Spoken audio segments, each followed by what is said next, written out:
We're delighted to have with us today Dr. Joseph Jemsek, who will be talking about Lyme borreliosis complex and COVID-19. How do they interact?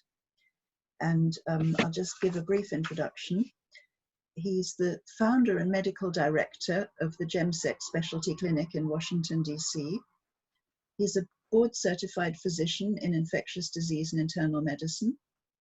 In early 1983, Dr. Jemsek diagnosed the first case of HIV/AIDS in Mecklenburg County during an infectious disease consultation on a young male dying with atypical pneumonia.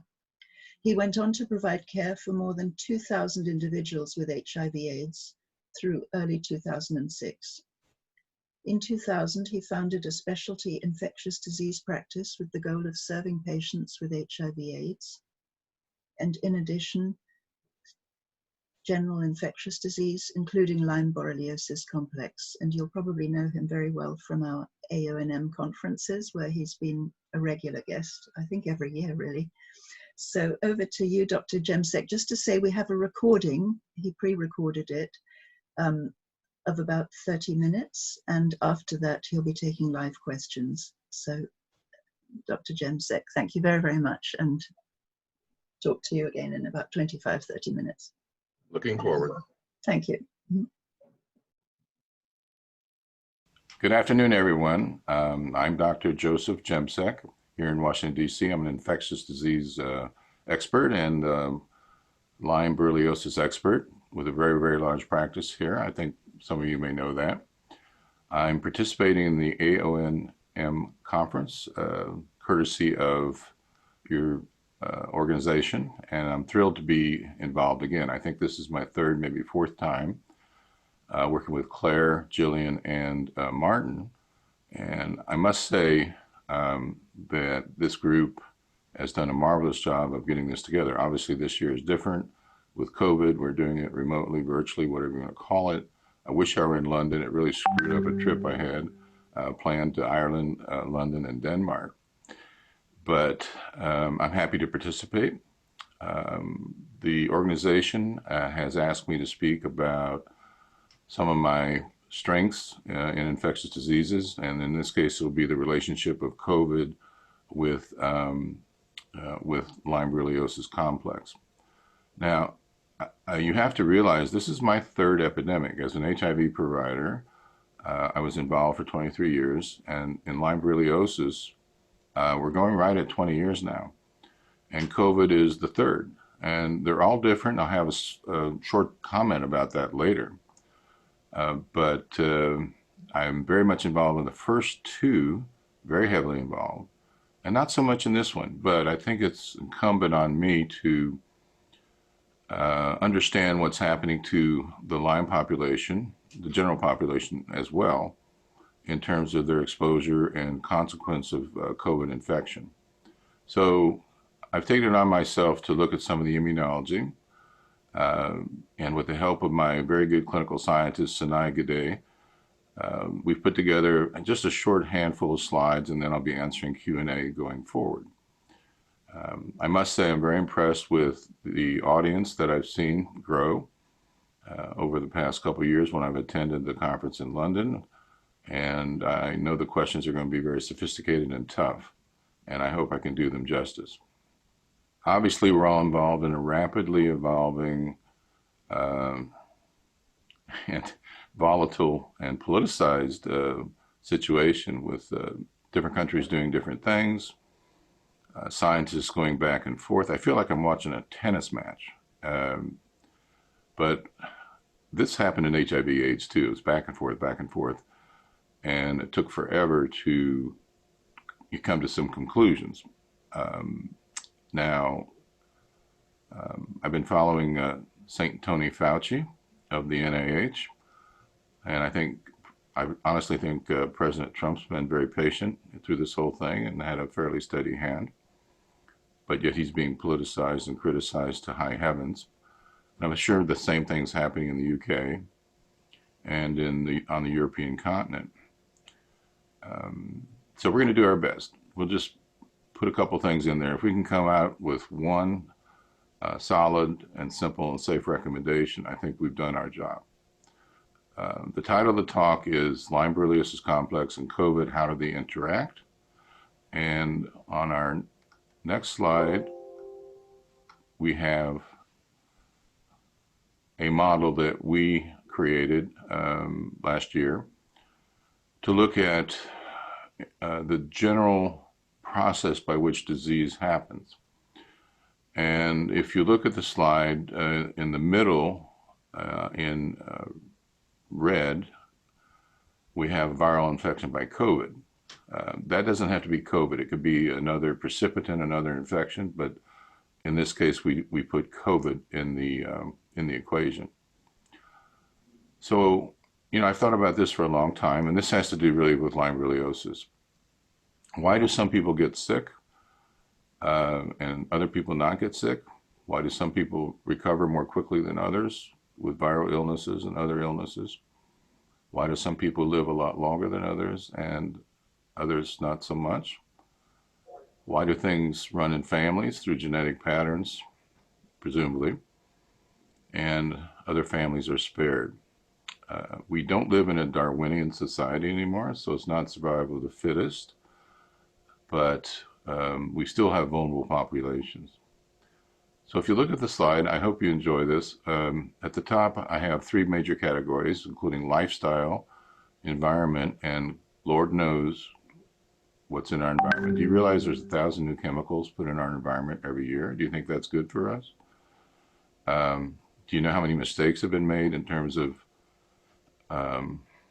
companies, chemical companies, biologic companies putting things out there, sort of understanding what happens first generation, but not so much second, third, and fourth generation.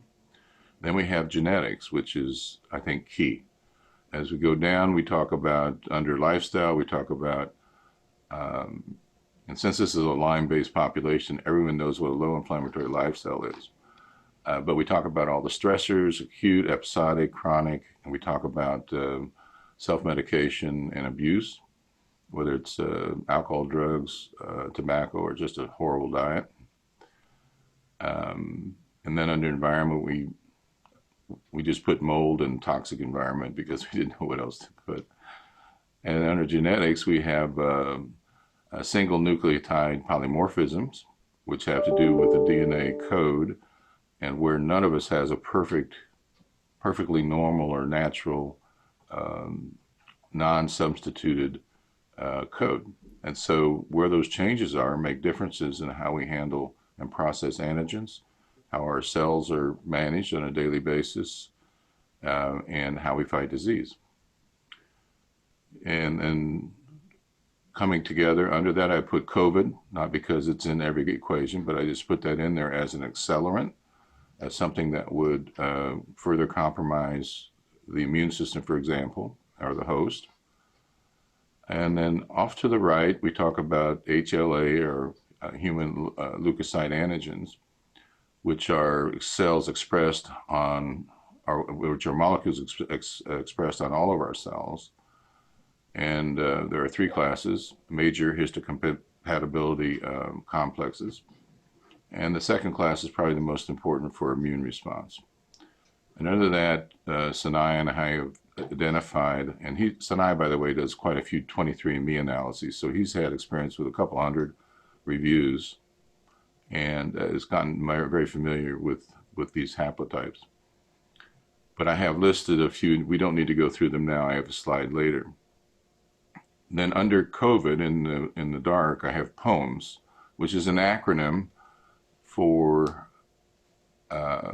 pain, other being comorbidities and in particular support, endocrine, particularly the adrenal gland, and the effect on the pituitary, at least in Lyme borreliosis, mood, very important to be stable enough to be treated, and sleep, which is absolutely essential to neuroregeneration and health of the brain, where we rinse our brain at night during deep sleep.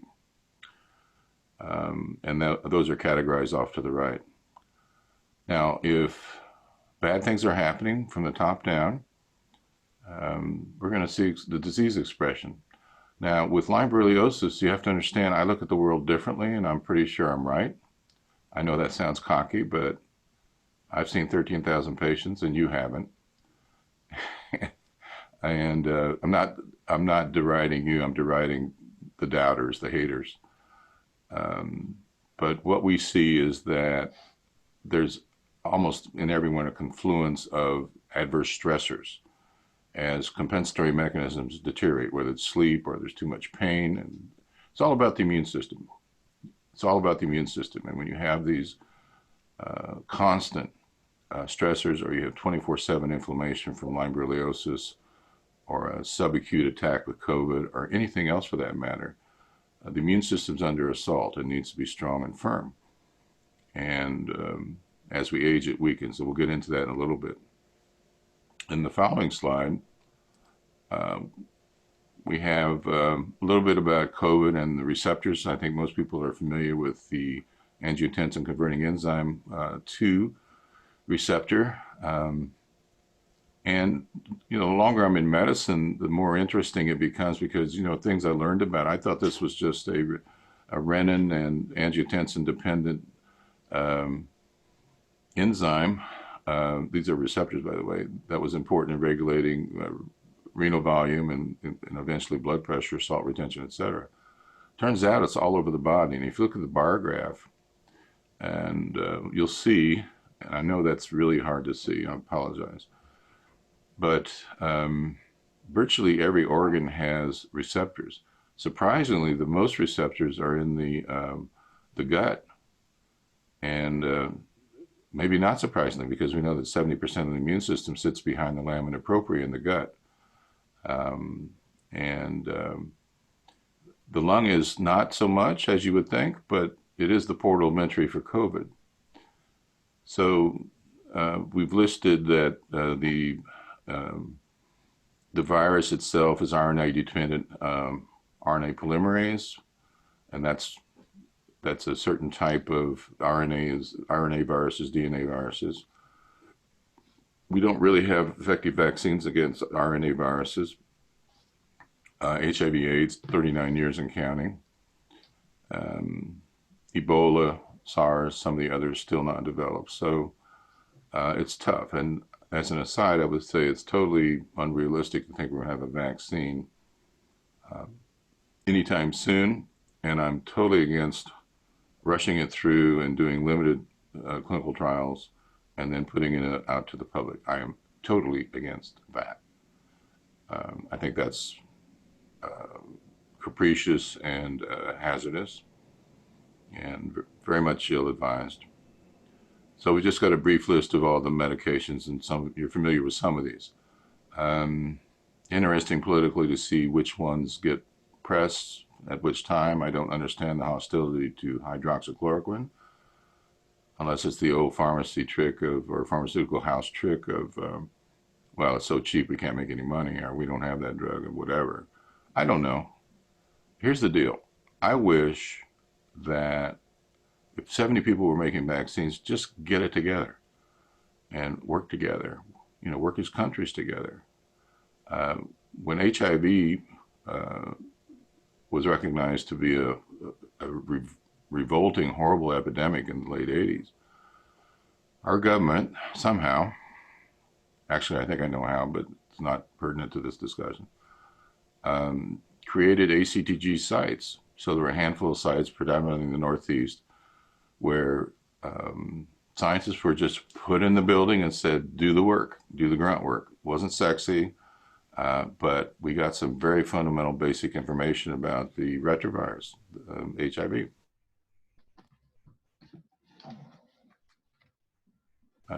In our following slide,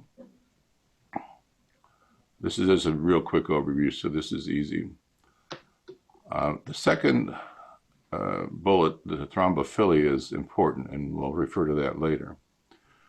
But there's been encephalopathy, there's been cardiomyopathy, kidney failure, but predominantly in pneumonia. Predominantly it kills by attacking the lungs. It doesn't attack it in a customary way, and I'll talk about that in a second.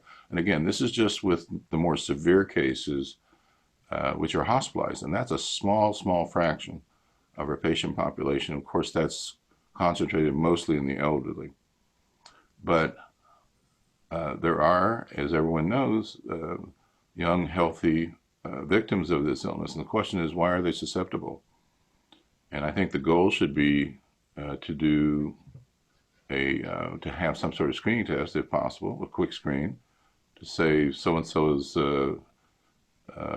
vulnerable to having adverse effects from COVID at age 35, based on this simple blood test, or based on a key piece of history. In other words, let's target our efforts instead of quarantining everyone. Now, I know the securing everyone and seems to have flattened the curve, et cetera. It's going to broaden the curve, of course. But we don't know so many things about this disease. It's new. We don't know how many people develop antibodies, whether they're protective or not, and if they are, how long they last. We've had numerous reports of people having been tested positive. I think the swab tests are probably okay if done. It's mostly a technique issue. But then I also think that we've had recurrences or relapses in those people, are reinfections. Now, I think everybody thought at first these are reinfections. I think they're reactivations. I don't think the immune system kicked it out, especially in a mild case. That's worrisome, isn't it? And then it begs the issue, is this going to be a chronic recurring infection, endogenous?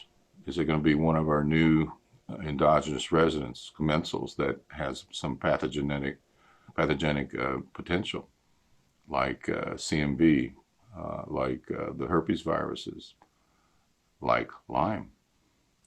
So here are some facts everyone knows, so I won't spend a great deal of time on this. But we try to go through some of the immunology. What happens as we age? Well, the thymus shrinks up, and naive cells, T cells, can't regenerate, can't keep up, and proliferative activity diminishes. Before I go too much further, we have two main lines of defense in our immune system: the innate immune system, which is on the front end and consists of macrophages, monocytes, mast cells, eosinophils,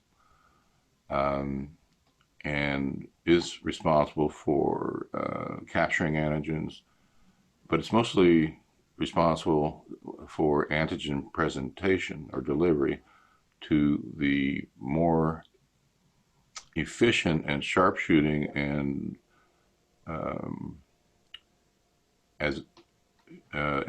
permanent system, if you will, the adaptive immune system. That's the system that dwindles with age, and we'll get into that in a little bit. And I think without question, in the Lyme population, the same thing happens.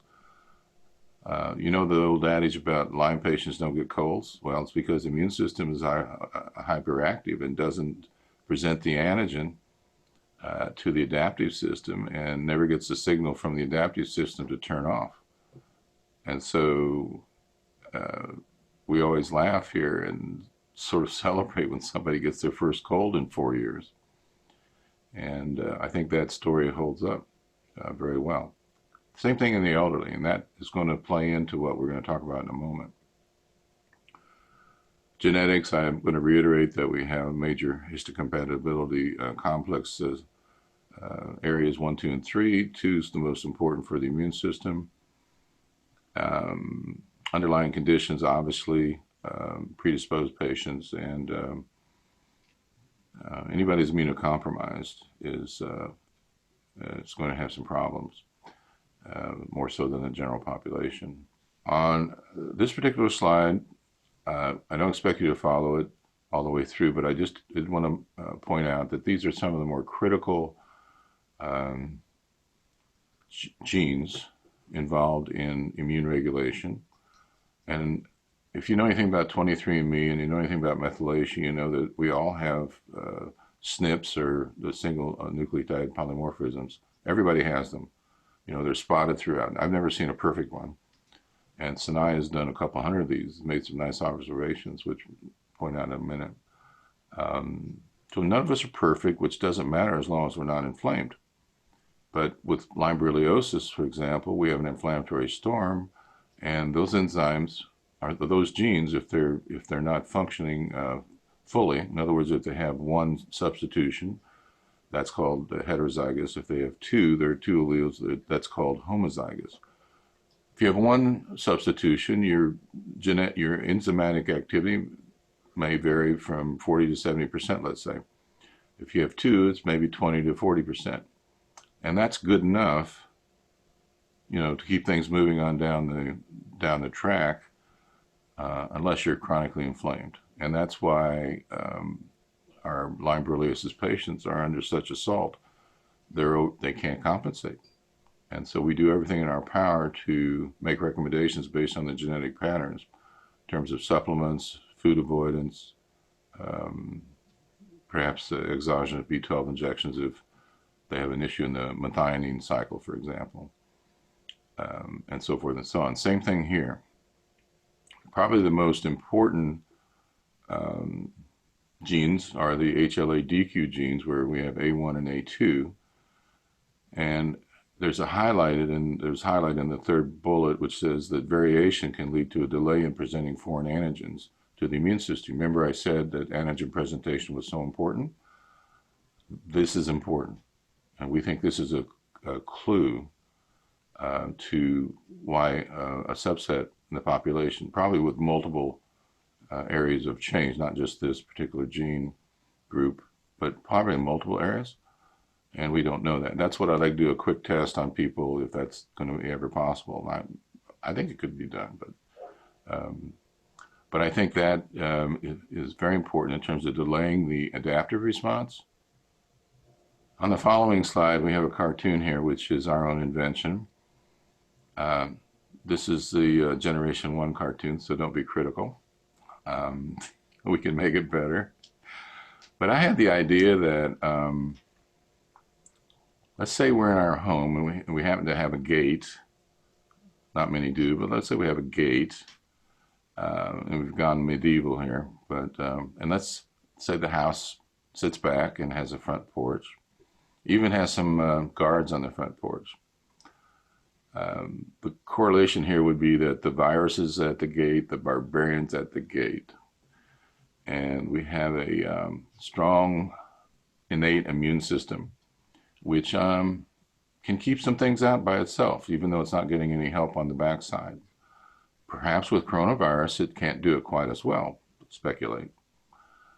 And so it's a two-pronged system. The innate system processes things, stops most of it, delivers it, and gives it to the sharpshooters, the adaptive system, the T cells, which then communicate with B cells, the humoral system, whereas the T cells are the cell-mediated system.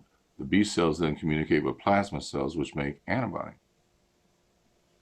Okay, so it's a very intricate system, requires durability, requires endurance and strength.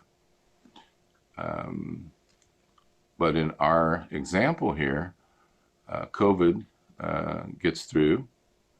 There's nobody awake on the front gate. There's nobody to stop them. There's no focused reaction, and COVID gets in the house and burns down the kitchen. Game over. So this can happen one of two ways. It can happen through natural aging, and it can happen through unique susceptibilities that we just described, which are yet to be determined. But I think we're onto something. Incidentally, Sinai has identified, and we're very excited. In his analysis, he's finding HLA-DQ A1, A2 mutations in the majority of our Lyme borreliosis patients. If we can find what the general population incidence is, that's going to be very exciting to know, well, why some of our Lyme borreliosis patients get quite ill and why others don't. Because I'm a outlier, I guess you'd say, but I think I'm quite sure I'm right. I think everyone has the spirochete, right? And I've lectured about this before. We all have the spirochete, so it makes a difference. Well, other pathogens have to come in, mainly Babesia, which is a topic for another day. But and all the factors I talked about, if you go back to the slide with the environment and genetic variability and lifestyle, et cetera, et cetera, et cetera. And then the POEMS, remember POEMS, POEMS? So we think that, and we did our research on the elderly. This is what happens. They lose their adaptive immune system potential, but the innate immune system, they lose much less. And we think that's a key reason for their vulnerability. In addition to, of course, other illnesses and other types of inflammation in the elderly. In the following slide, Claire sent me a list of questions and said, what are the some of the differences? And so we just did a real quick checkbox. And since I'm the veteran, I'm the only veteran of all three pandemics, and I can't take too much credit for this one, but I certainly involved in the first two. And here's what I saw. And so if you see, we have in the left column HIV/AIDS, COVID, and Lyme. And then we have categories of activism, research, and wealth and resources. So HIV/AIDS started off slowly, but then got a ton of money as it became obvious that the government was being, by that time, gay activism was in full swing, and the government felt compelled to do something. And I think there were gays in the government that helped compel that. And going back, I think that's why ACTG sites started so early in the late 80s, which was great for the scientific world. Lots and lots of organized activism. AIDS got a ton of research. Oh my God, there's been 1.5 million papers written. And in terms of Lyme, it's not a good picture because after 1 million articles, they're still arguing about what CD4 level to start therapy. And then finally, lots of money, which goes hand in hand with the research. So there's research both on the private level, many countries, both on the bench and clinically, from the pharmaceutical companies and so forth. COVID is already, there's activism everywhere. Well, I wouldn't call it activism, sort of activism. It's politicized already. Very confusing. Again, I think I'm watching a tennis match. And but they've certainly got our attention, the world's attention. And research is starting because everybody wants the golden ring, right? First to the finish line, first to get the vaccine, first to get the drugs, the winner. So many mistakes have been made already. And then there's plenty of money coming in. Look at what the government's doing with the effect on our economies in the U.S. and other economies around the world. Let's come down to Lyme Borreliosis complex, which is neck and neck with COVID in terms of the number of people infected, involved. And again, we don't know if COVID's going to be persistent, chronic, recurrent. Strains are going to change. Mutations are already occurring. When's the vaccine coming? Not soon, and so forth and so on. So Lyme activism, I'm going to put a check mark there, even though it's been a little dysfunctional, a lot dysfunctional. Until recent years, it's getting better. We have 2 or 3 solid groups who don't care who gets the credit, and prior to that, it was everybody was let me get the credit. I need the credit. I did all this, and research, nah, not so much. Money, nah, no. There's no money. So Lyme Borreliosis is like 25, 30 years behind HIV/AIDS in terms of not only time, but also funding. So hope you enjoy that. One of the, as we go to the next slide, here's what Sanaya and I discovered. And I asked him to look into this because I was understanding the pathology or micropathology of COVID. Now, this is in advanced cases. So don't, this is not, you get a mild cold or a mildly symptomatic disease. But some of the really smart intensivists around the country noted that, hey, this is not adult respiratory distress syndrome. It looks different. The lungs aren't wet and boggy. We're seeing patchy infiltrates, and then on pathology, and those who unfortunately died, they're seeing a lot of microvascular infarcts, and the same thing in the brain, and the same thing throughout the body. What the heck's going on? So COVID is a dirty little devil here, because what it does is it turns on a molecule in the thrombophilic system, the thrombolytic system. So everything's in balance in our body, right? So we make clots so we don't bleed. We break down clots so we don't clot off and have vascular infarcts. So everything's in balance. And some of the key players are TPA, which is plasminogen, and urokinase to break down clots. And then there is a procoagulant called plasminogen activator inhibitor. And it turns out that is elevated in COVID, and therefore it's a procoagulant, makes clots, which makes sense. And then on top of that, you've got, I'm sure, intravascular infiltration and inflammation. So people start clotting, and they start having microinfarcts. That's what happens in the lungs and the brain and other places. We found out, I said, hey, let's go look at an old drug that we used, which is a fibrinolytic, breaks down fibrin. It's derived from soybeans through enzymatic changes by a bacillus species. And there is a non-soybean derivative, by the way. That's called nattokinase.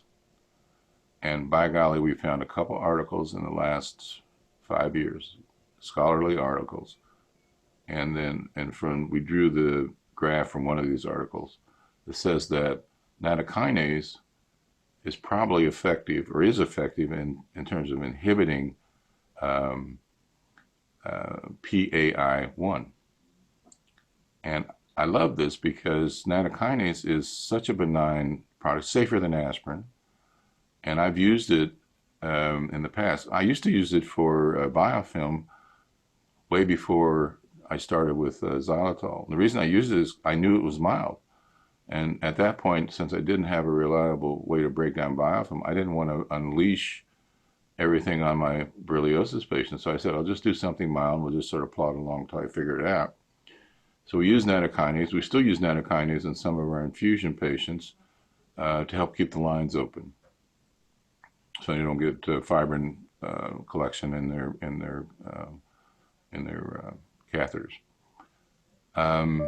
Very excited about this, and this is the contribution I'd like to propose that we make to our Lyme borreliosis patients, and that is to add nattokinase to your cocktail, which consists of quercetin, zinc, vitamin C, vitamin D, etc.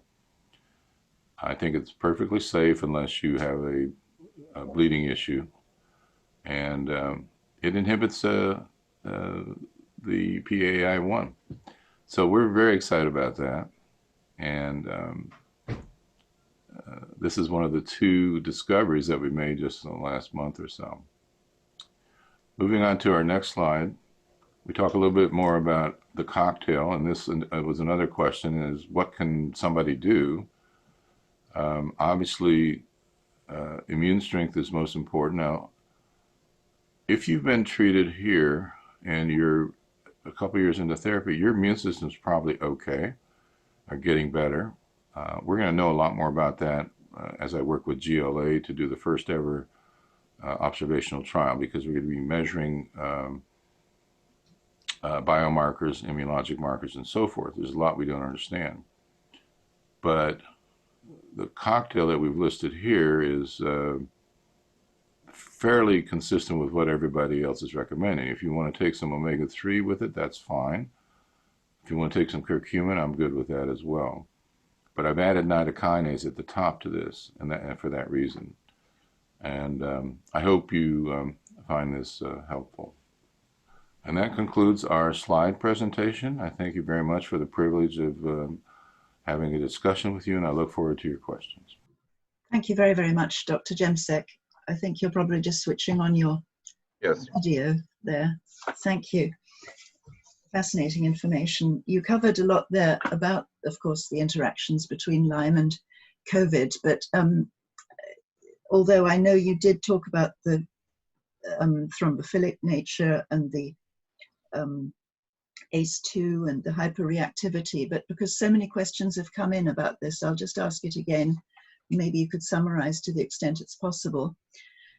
What do you think puts people at greater risk from COVID-19 for those of us, this is one of the questions, for those of us who already carry Lyme or a heavy load of infectious disease in any case?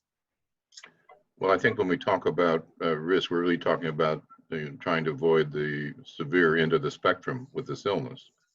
And I do think that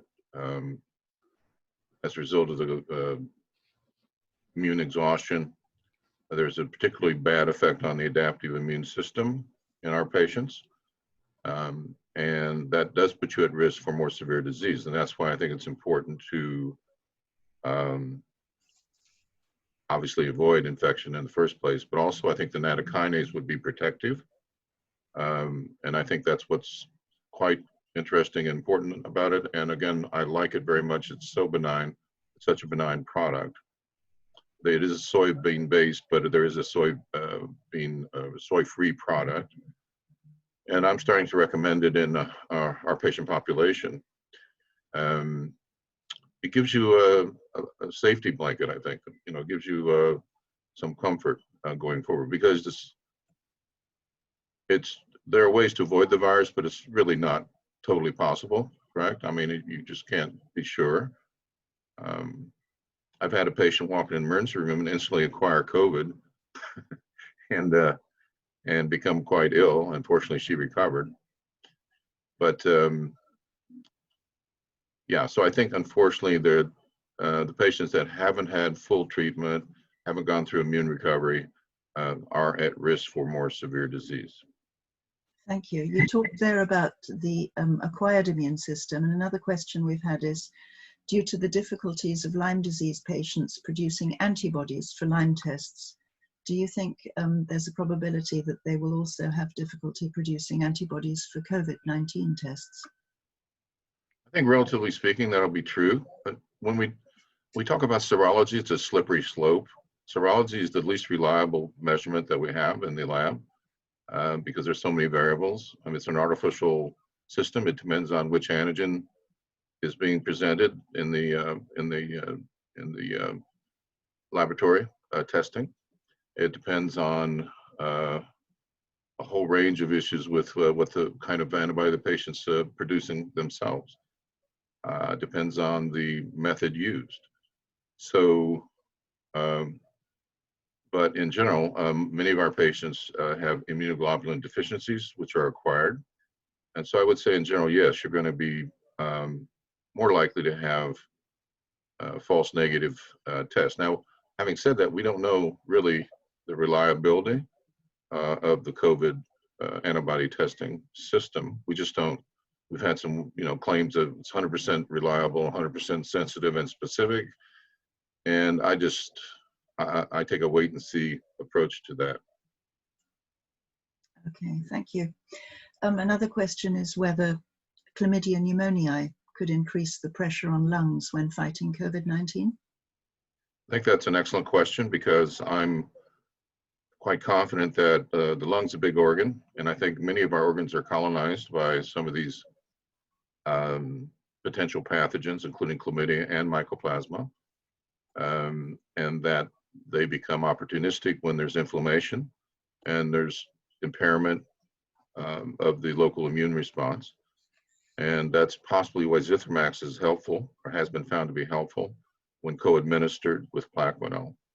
But yes, absolutely. I think we see a lot more multiple infections or polymicrobial infections than we realize. Thank you. Just to mention, by the way, we have a Q&A button at the bottom. Please put your questions in there. I'm asking some questions at the moment that came in before the webinar from forums, but once I've asked those, I'll go straight on to the Q&As. So you mentioned hydroxychloroquine. That was another question. Do you think that could be useful for treating Lyme disease, considering there's a lot of evidence beginning to come out that it's useful in COVID-19? Well, it's been used for Lyme disease for many, many years. And Sam Dantes, a friend of mine, used it consistently with tetracycline or a macrolide Biaxin. He had a fairly simple program, but for many it was effective. And it alkalizes internally and helps the lysosome function better, is the theory. So Dr. Dante used it for that purpose. I've used it on and off, and don't consider it an essential part of our treatment, but in this day and age, it's going to be added more often than it was in the past. Okay, because of the interaction of the two, you reckon? Right. Okay. Another question, how do you think COVID-19 circulating for the next few years could affect pregnant women with Lyme and their babies, especially if they're on continuous antibiotic therapy? That's unknown. I can say that the number of receptors identified, the ACE receptors, ACE2, in female organs is very low.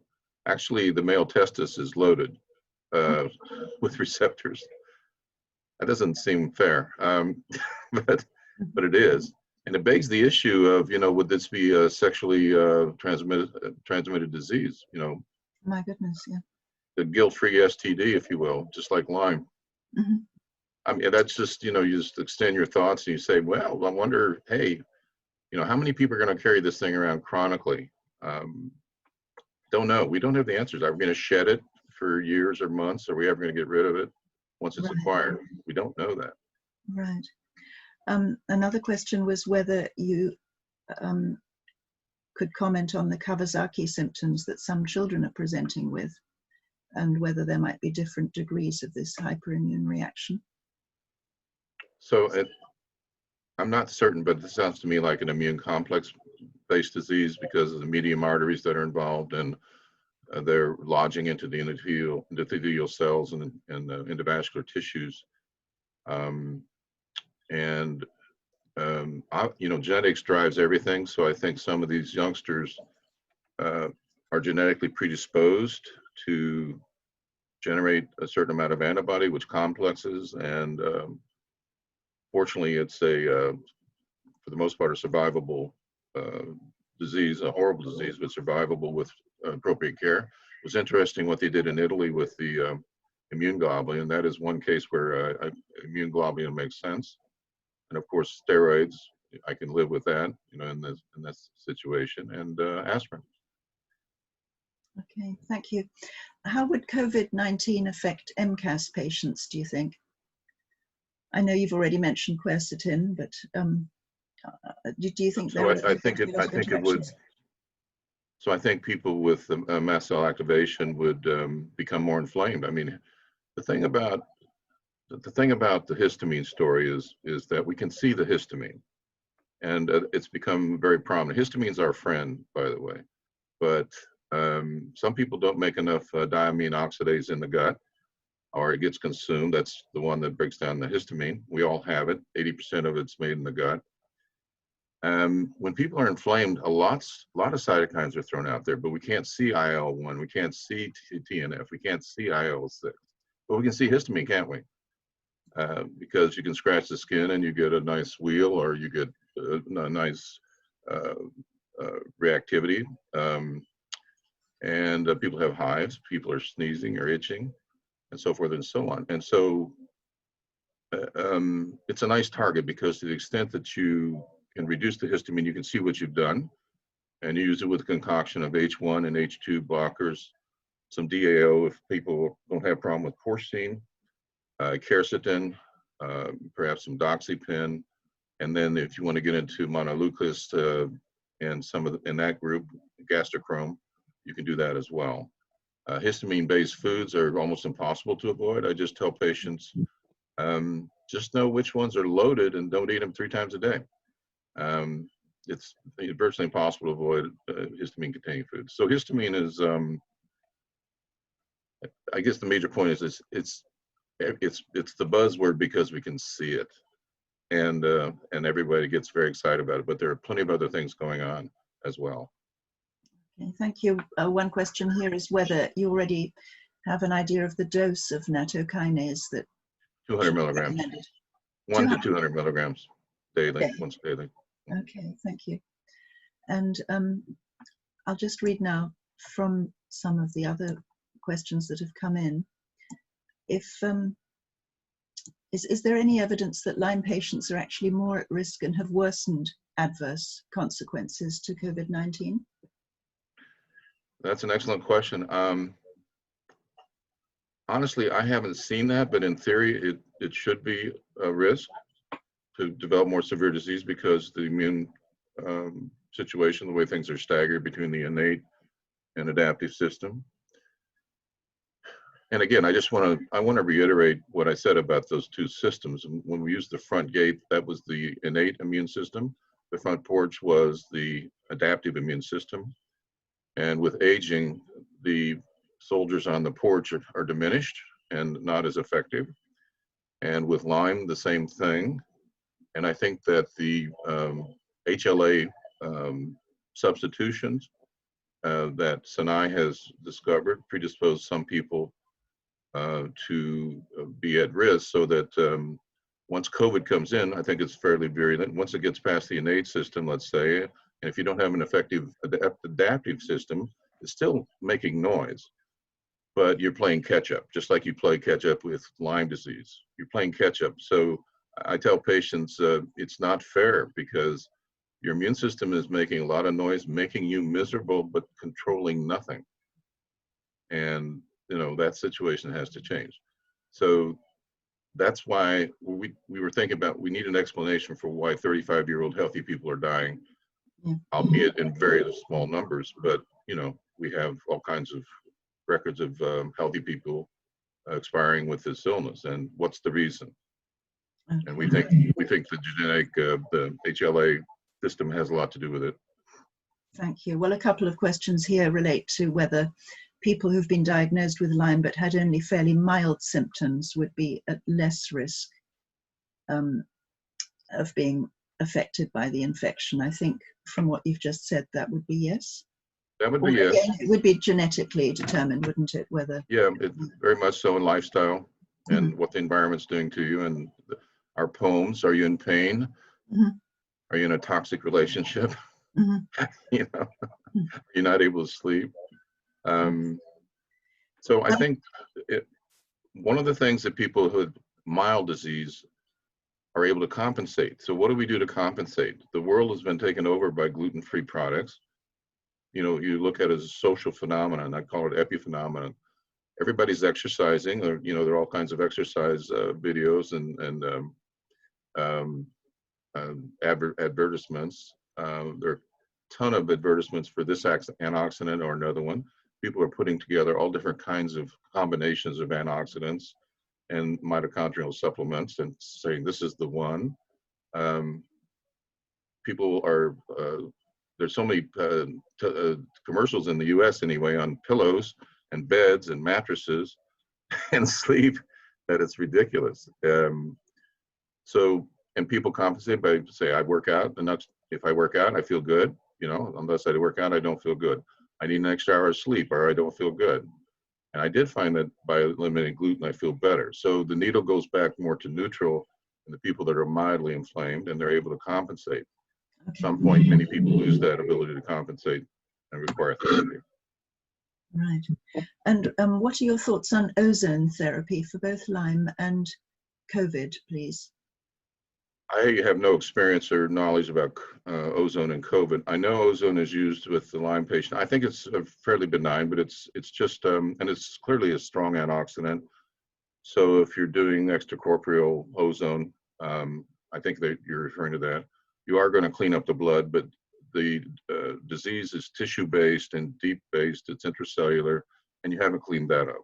So it might be an occasional adjuvant or adjunct to therapy, rather expensive, a little bit risky, but no, it's not a cure. It's not a treatment in and of itself. Thank you. If you've suffered with pneumonia and collapsed lungs and spontaneous pneumothorax previously, does this make you more susceptible? And could Lyme cause spontaneous pneumothorax? I don't. You know what the bad actor is that caused the cyst forms and blebs and things all through the body is Bartonella. Okay. I mean, Bartonella is a cyst maker, Mm-hmm. and if anything would create lung blebs or anything of that sort, it would be Bartonella more than the spirochete.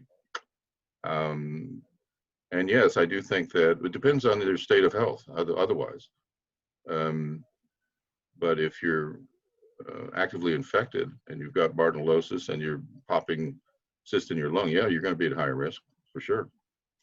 Thank you.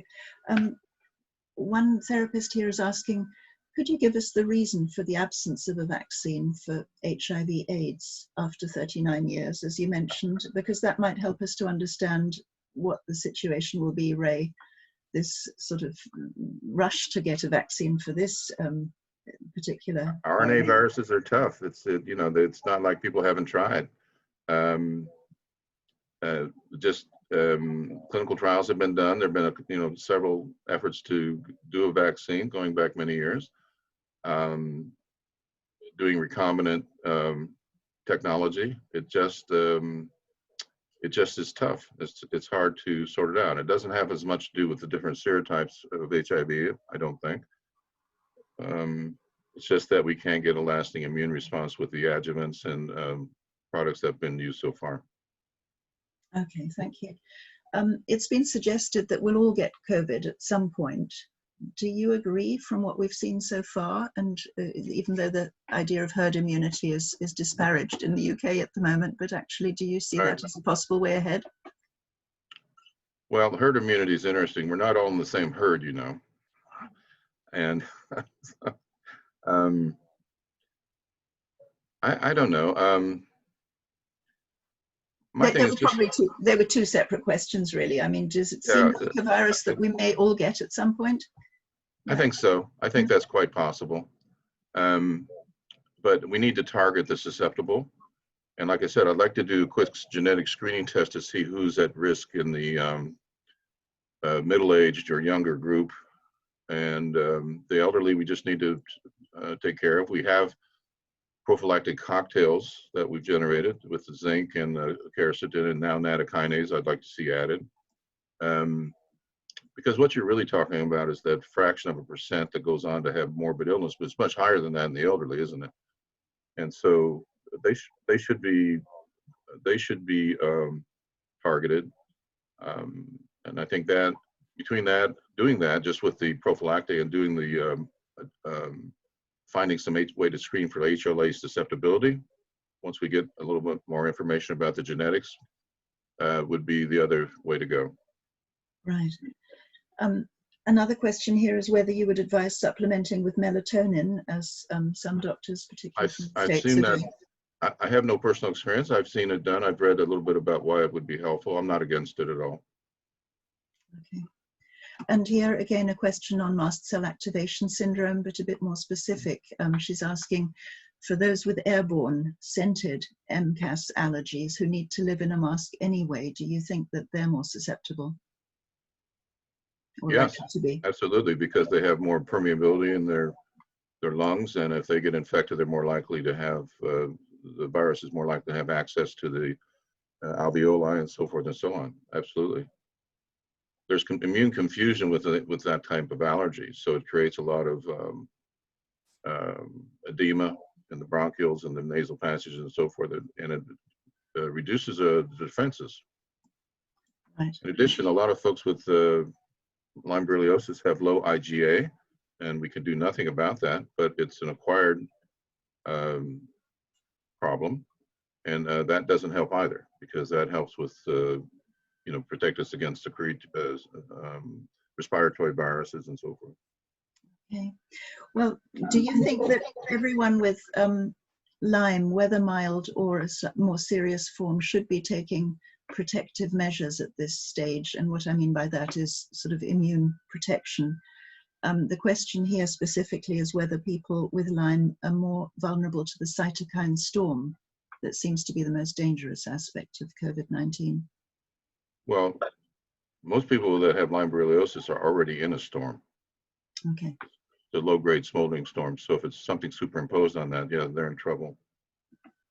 Okay, Yeah. thank you. So our job here, the first order of business, and it can't be done overnight, is to stabilize the patient through lifestyle changes, diet changes, a modicum of antioxidants, learning how to sweat, using other techniques such as stretch and tone, gentle massage, acupuncture, if you will, reduce pain, make sure they're make sure they're psychiatrically that they're stable, emotionally that they're stable, not perfect, make sure that the sleep is okay, that not perfect, it can't be perfect right away, and check all the outliers on their laboratory work to see if there's anything deficient, because with chronic inflammatory disease that you have with the Borreliosis complex, we see a lot of deficiencies, don't we? Things spin down.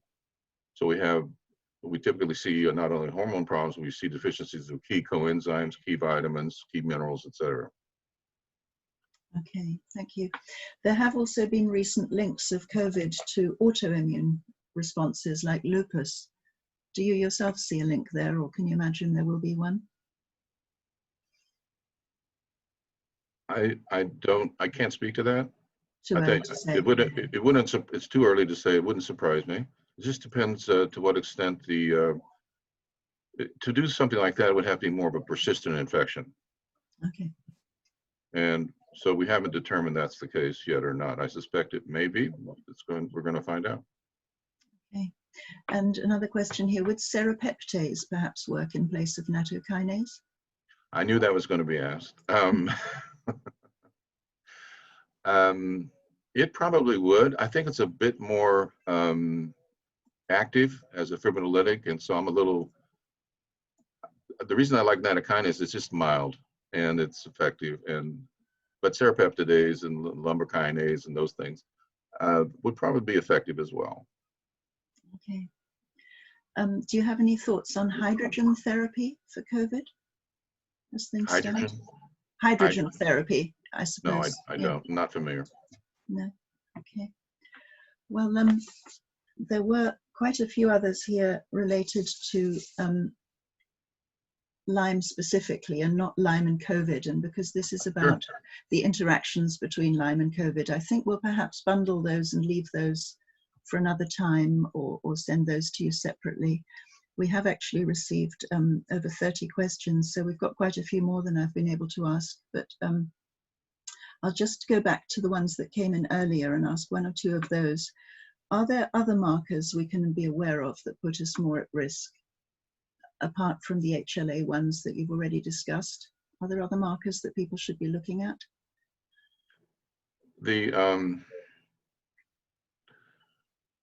So I would say some of the basic blood work that we do we need to correct and supplement. The thiamine B1 is an absolutely critical vitamin just to preserve cell integrity, and we've seen it diminished.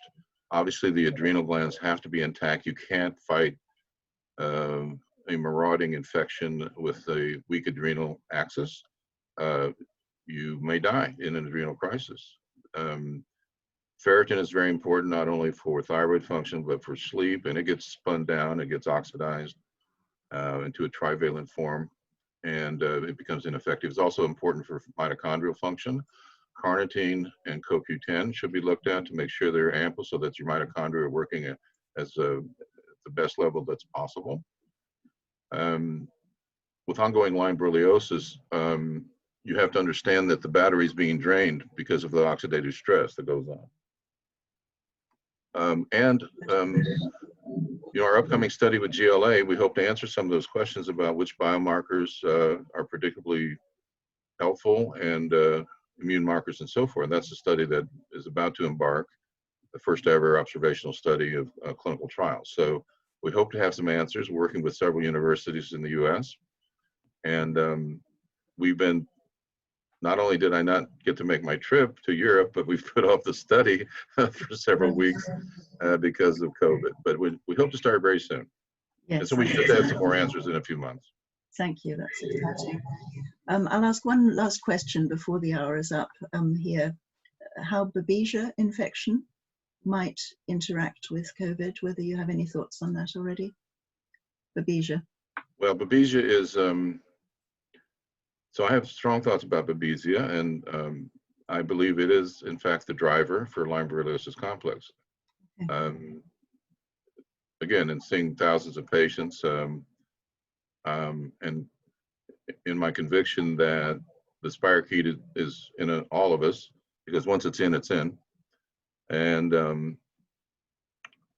but I think Babesia is the driver. So Babesia is a huge problem, and it's a priority for the Jemsek Specialty Clinic in our patients. It's a priority to treat, and we've become, I think, fairly good at it. But it's a very stubborn organism. It's hard to treat early on because we need the immune system to help us. But if after a few months of oral therapy we can get the Babesia out, we still continue to do some treatment as insurance, if you will, going forward. But I think Babesia is immensely important. So to turn the question around, I think it really drives Lyme Borreliosis complex. Okay. And there's a possibility, if the patient has it, that it could also be a central driver in COVID-19, presumably. Yeah. Yeah. Yeah, because it's the engine, really. The spirochete's the tip of the spear, but it's the engine behind it. Okay. That and the other infections, other co-infections. Thank you. Well, we'll obviously link everyone up to your website and to the webinar, which will be recorded. We'll put that up on the website as well as soon as it's ready. Thank you so much, Dr. Jemsek. That was just fascinating. Lots and lots of information. My pleasure. Hugely interesting. And I think if that's all right with you, we may ask you in a few weeks. Hopefully we'll be over this sort of lockdown soon, but if we may, you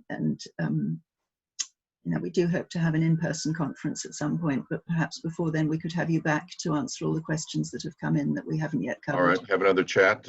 Sure. Superb. Thank you very, very much. Just to mention, thank you. Just to mention that next week we'll have Dr. Robert Bransfield with us on the 26th, and after that, Dr. Jody Dashaw will be speaking, particularly covering PANS pandas. Dr. Robert Bransfield, as you know, is more going to be covering the neuropsychiatric manifestations of the two pandemics, and several others after that as well. So please do keep up with our COVID-19 series. And thank you so much again, Dr. Jemsek. Thank you. And to all of you who've been here on the webinar as well. Thank you.